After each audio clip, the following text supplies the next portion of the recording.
Okay, hello, welcome. We are very delighted to welcome Dr. Loredana, a distinguished expert in women's role in peace and security and mediation, as well as European policies and migration. Uh, Dr. Loredana is a senior fellow at the Istituto Affari Internazionali in Rome. I do apologize if I pronounced that incorrectly. Um, and is the president of the Italian chapter of the Women in International Security.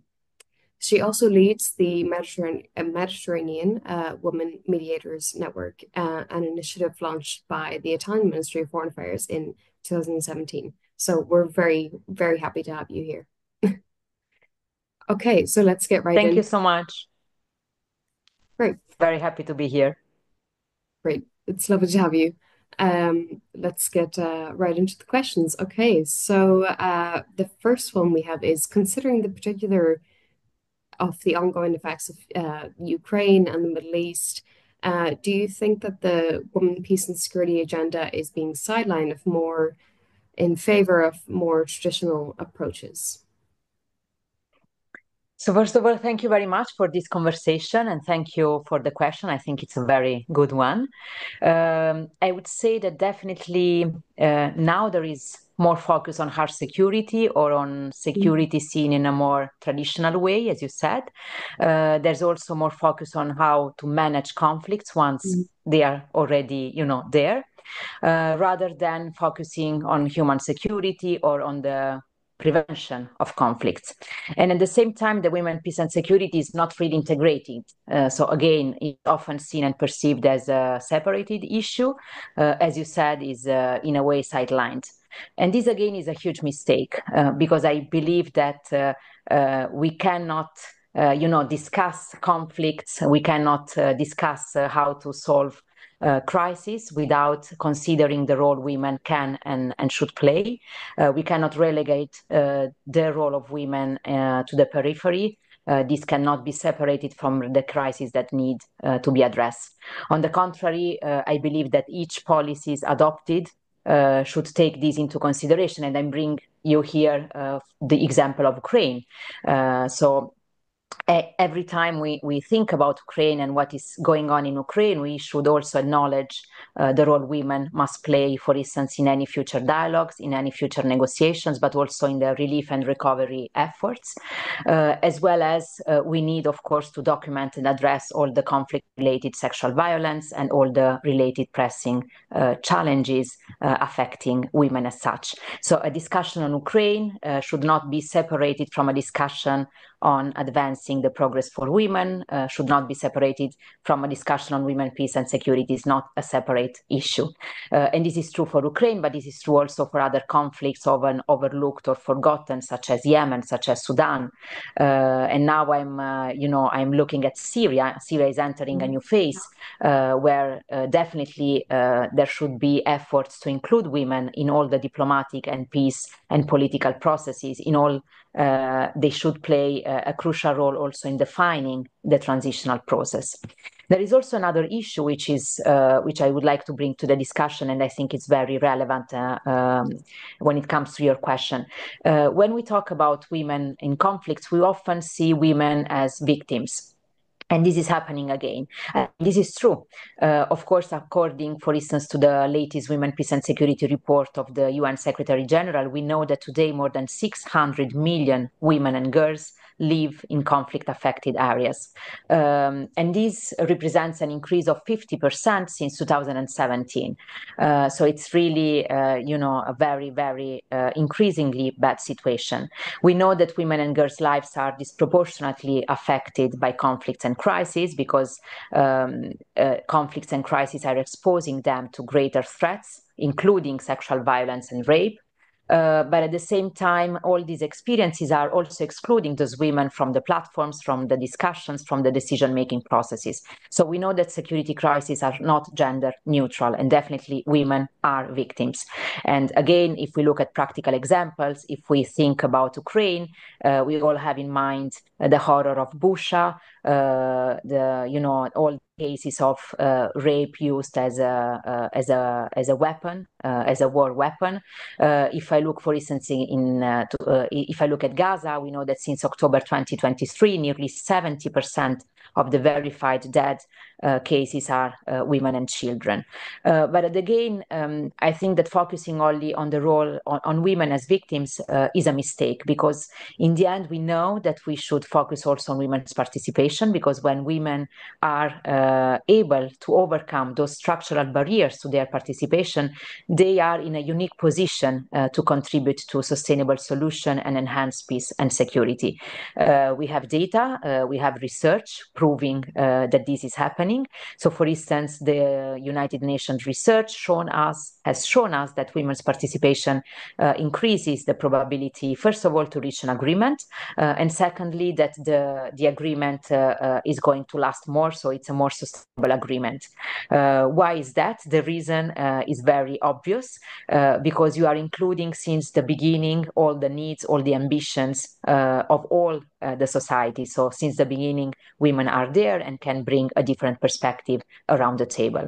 And this should be translated really in all the, whenever we try to address conflicts, whenever we try to reflect on how to address conflicts and crises.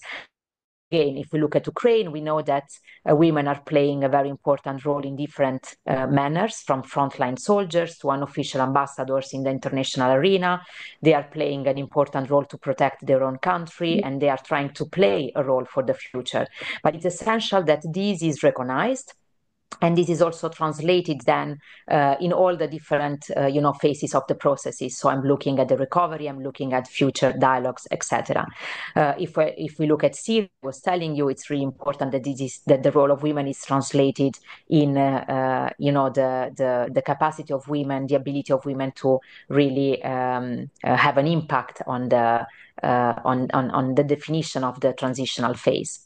So to conclude, in a nutshell, I think that since peace and security are challenged everywhere, we clearly need a different way, a different paradigm to respond to conflicts and to drivers of conflicts.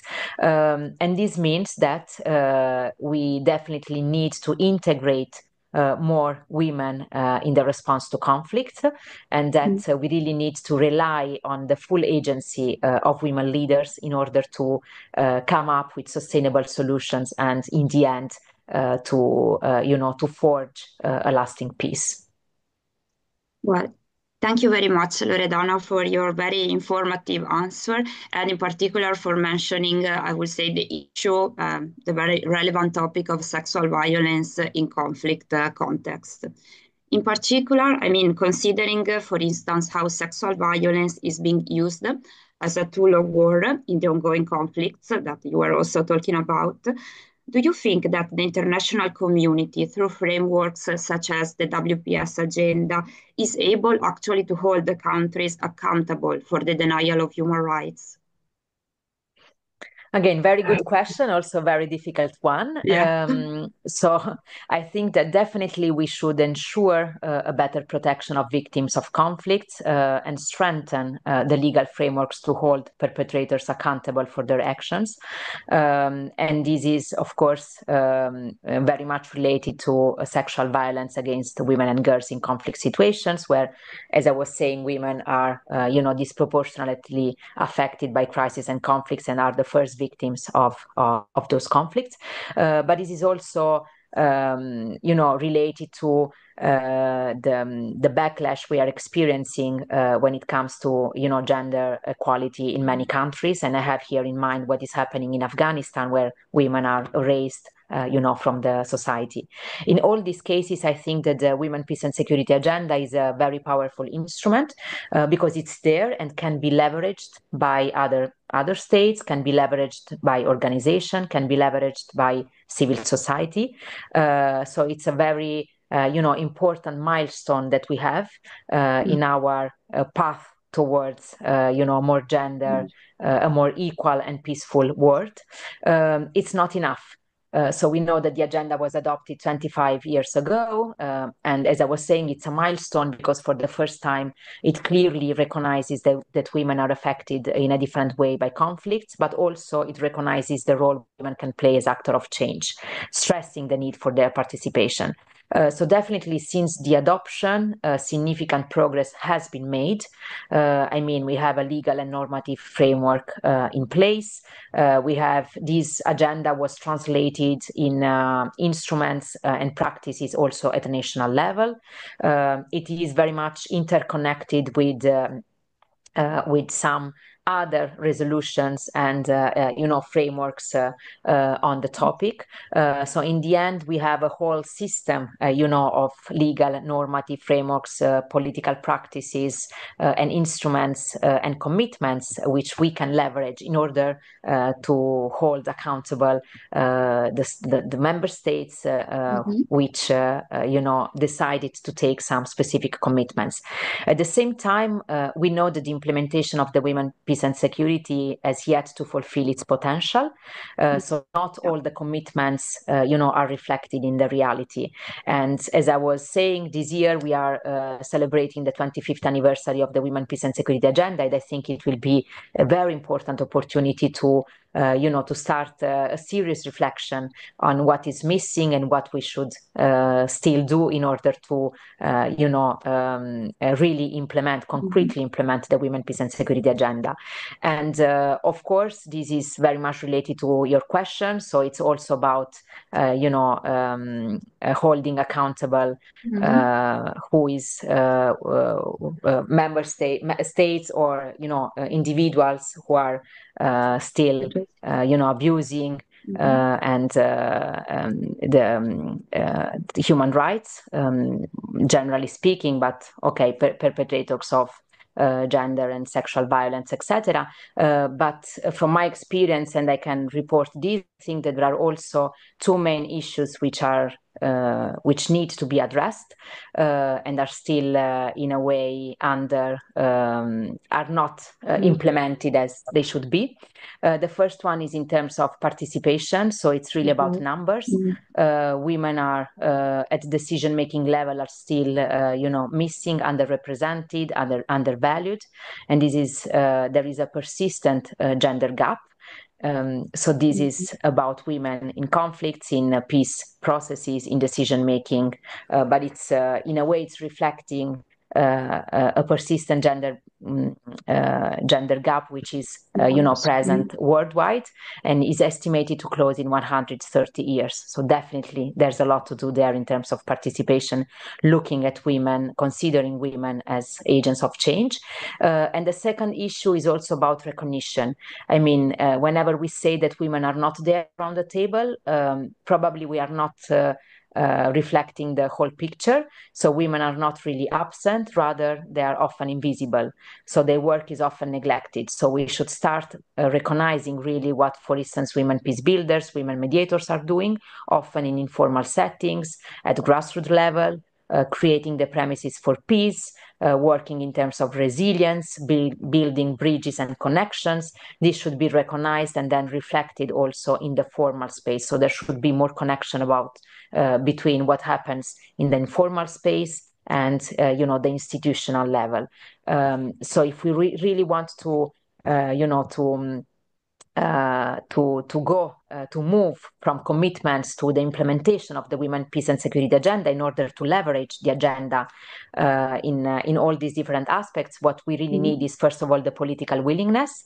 But at the same time, I believe that each of us has a role to play. I mean, also the civil society is essential, has this instrument which can be used in order to push governments and organizations to move forward and to really bring a change whenever it is needed. Thank you, really. Yeah, thank you for this. And I think this brings us wonderfully into our next question, because you spoke about how women are agents of change and how their work is neglected. So you're leading the Mediterranean Women's Mediators Network. Could you tell us a bit about how networks of women mediators are contributing to the WPS agenda? And more specifically, which impact could they have on ongoing conflicts? Thank you. Thank you so much. So first of all, I really believe in the power of networks. So I'm the president, and here I can bring a double of experience. I mean, I can wear a double hat. So first of all, I'm the president of Women in International Security Italy, which is linked to a broader and global network dedicated to advancing women leadership and gender equality in the field of international peace and security. But then, as you were mentioning, I'm also leading the Mediterranean Women Mediators Network, which is a very unique initiative. It was launched by the Italian Ministry of Foreign Affairs in 2017, and since then it has been implemented by WISE Italy and Istituto Affari Internazionali.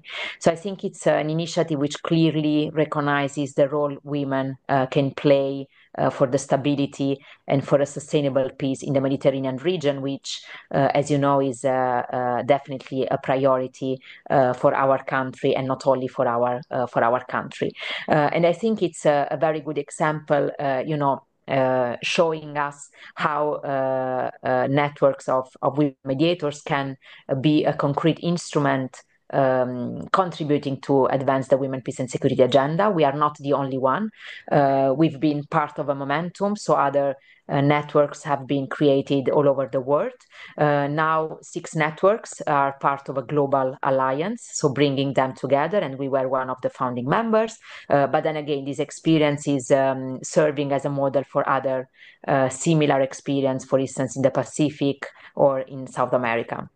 So based on my experience and the lessons we learned from that, maybe I can highlight some aspects. So first of all, networks are networks, right? So they are gathering women, they are bringing them together, they are connecting them, they act as a resource for linking knowledge and capacity. So in this sense, they facilitate really the inclusion of a gender perspective in different policies, in different phases, because each mediator, each participant, each member of the network can, bring her own expertise and knowledge. And at the same time, those women, part of networks, they can really, share this kind of experience, which in the end is about empowerment, is creating solidarity among women. These are women supporting each other, sharing experience, mentoring each other. And this is, the first important issue. If we want to promote, for instance, the participation of women, we need to empower those women, and also learning from other women's experience is really important in order, to advance. Then it's about visibility. I was telling you before that that in many cases the work women are doing is overlooked, is behind the formal spaces, while the networks are useful in order to give visibility to what women are already doing, showcasing the expertise of women, for instance, in our case, of women mediators. So we cannot use, so people cannot, and governments cannot use anymore the excuse which is very often used, like there were no women experts, so we couldn't involve any women because we did not have any women expert on the field. So we are showcasing that women are there, are already experienced, they are already trained, and they are ready to play an even bigger role. Third aspect is maybe about connecting the different levels. I mean, networks are acting as powerful bridges between the different levels, between what happens at grassroots level in informal spaces, and on the other side, the institutional and the political level. And I think that this is essential also in order to advance the Women, Peace and Security agenda and its implementation. For the political and institutional level, it's really important to have access to what happens at the local level in order to get a sense of the real needs on the ground and the real aspirations of people. But at the same time, the civil society, the grassroots, organizations really need, to have on their side the political sphere, the institutions, because they can really bring a change also, in a more formal way. So I mean, they need they need each other, and we are there to provide this kind of bridge. Then, if I look at what is happening all over the world, I think that network of women mediators, the network is also an important tool of soft diplomacy. So in times of war, we need diplomacy to keep alive dialogues, to exchange views and interests, to create bridges, to overcome fractures within the society, to offer alternatives, for crisis resolution. And to overcome relations based on hard power. And so these networks and these women mediators are there in order to provide this kind of expertise, and to exercise this kind of soft diplomacy in a more flexible way, which is very much needed nowadays. Mm-hmm. And finally, going back to the Women, Peace and Security agenda, I think that these networks, and now again I'm looking at my network, they are contributing to change the narrative. They are really reflecting the spirit of the Women, Peace and Security agenda. So they are showcasing how women are not only victims, but they can really be actors of change. So through their work, they are contributing, raising the awareness on the need to have more women around the table. They are also, bringing a different image and model of leadership, where leadership is not only the leadership to the front, but it's also a joint leadership where each of us has a role to play for a shared purpose. And now I think that there are also potentialities which still need to be explored. So networks should be increasingly recognized for the role they are playing as a concrete instruments, again contributing to the Women, Peace and Security agenda. So they should probably be supported more when it comes to the political level, in terms of political support, but also in terms of financial support. And I think that this is really important if we want to translate them into instruments, sustainable instruments also in the future. Thank you, really, Loredana. So many aspects to think about in your answer. Well, actually, also thank you for talking about this very relevant experience on how I would say networks can really work on in order to enable, to really give, power and agency to women. Exactly. Who actually, when they are individually working, they cannot have the same influence. Well, there is actually another concept I would like to talk about. And I was thinking if you could elaborate a bit more on the concept of feminist diplomacy. In particular, which impact do you think it could have on the ongoing conflicts? So this is a very relevant question, of course, if we look at what is happening around the world. So there is not a single, let's say, universal definition when it comes to feminist diplomacy or feminist foreign policy. But I think that we should take into consideration two specific aspects, which are, to understand really what this is about. So first of all, this is about, again, numbers. So it's about having more women in the field. It's not only about participation, but it's really about informing the decision-making processes, shaping, the decisions and the foreign policy.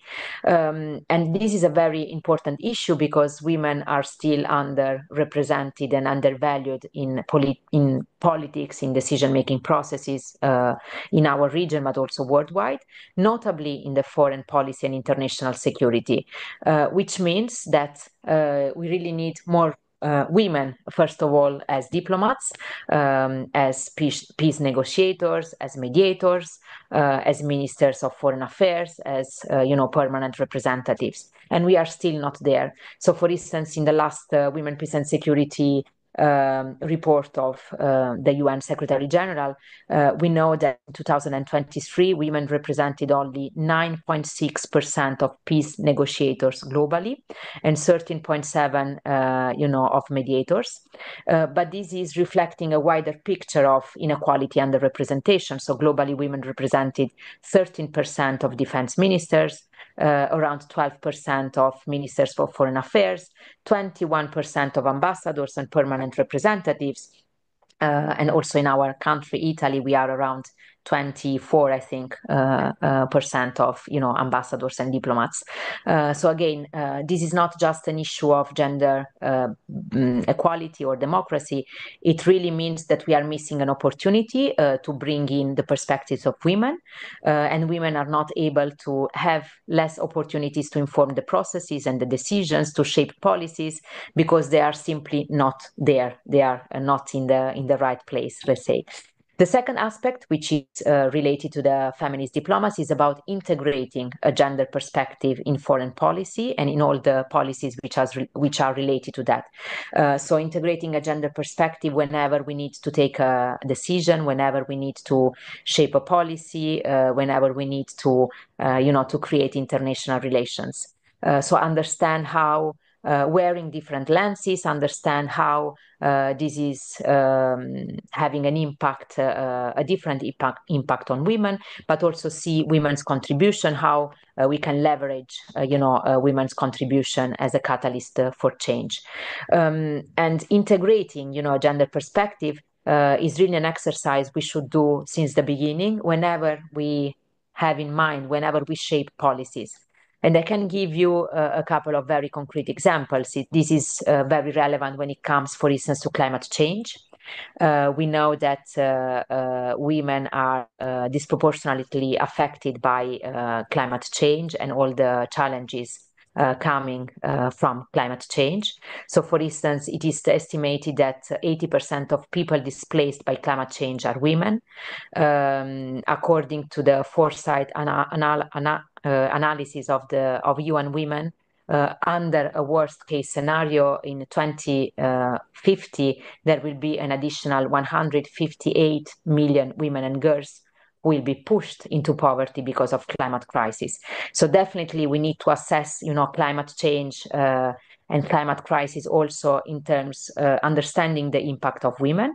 And this is one aspect, but at the same time, we also need to see how women are addressing this, especially creating local community-based solution to tackle the effects of climate change, how we can incorporate women's unique knowledge of natural resources as providers of food, water, energy into climate change, solution adaptation in order to strengthen our programs, how we should further support what is already happening in order to leverage what women are doing in order to address such a challenge. And a second very concrete example is about migration. So also when it comes to migration, gender has an impact on the experience of migrant women, but at the same time we can see female migrants and refugees, in the key role they can play in their families, with multiplier effects in terms of integration, in terms of the role they can play for economic growth, for social cohesion, for stability. So in a nutshell, the development of a feminist foreign policy means really bringing a new paradigm in foreign policy, in cooperation, in humanitarian assistance, and it's a different way also to deal with conflicts around the world, leveraging the role each of us can play, understanding the impact of challenges on women, and really assessing the needs and the ambitions of each part of the society since the beginning. Well, thank you again, Loredana. You have touched so many important points for reflection. I would just like to conclude by considering again, as you have already mentioned, that is now a very important anniversary for the Women, Peace and Security agenda. Still around the world, women's rights are continuously under attack, and